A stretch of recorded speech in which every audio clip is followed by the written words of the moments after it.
ya leo tunatoa taarifa kuhusiana na kukamatwa kwa mwanamke aitwaye Diana Edward Bundala.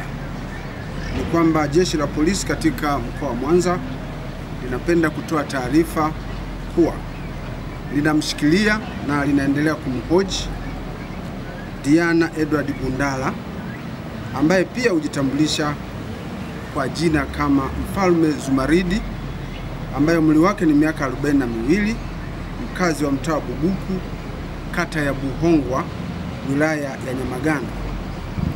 Mwanamke huyu ambaye ameyageuza makazi yake kuwa kanisa anatuhumiwa kuendesha shughuli za kidini bila usajili na kufanya mahubiri kwa waumini wake kwa sauti ya juu katika eneo hilo ambalo ni makazi ya watu na kusababisha usumbufu kwa majirani wanaoishi karibu na makazi yake hayo.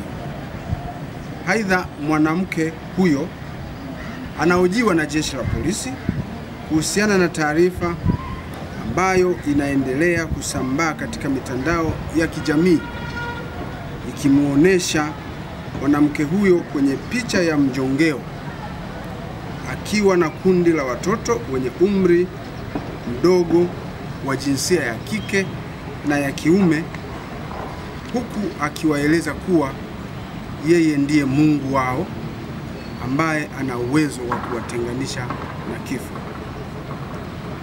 Uchunguzi kuhusiana na tukio hilo unaendelea na jeshi la polisi linafanya uchunguzi huo likishirikiana na taasisi nyingine za serikali.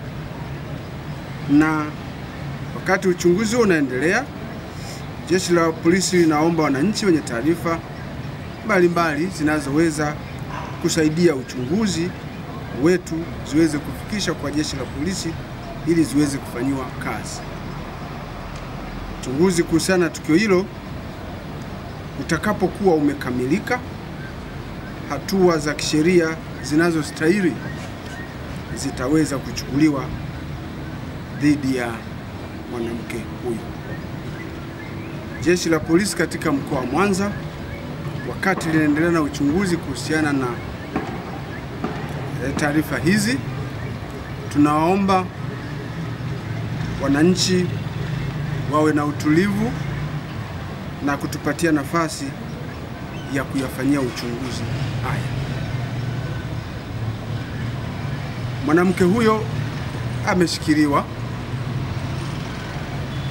na jeshi la polisi kama ambavyo nimesema, na ataweza kupewa dhamana kama ataomba kupewa dhamana.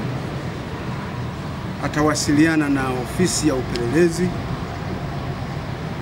mkoa wa Mwanza ambapo taratibu za kisheria zitafuatwa, naye ataweza kupatiwa dhamana kwa mujibu wa sheria za nchi yetu.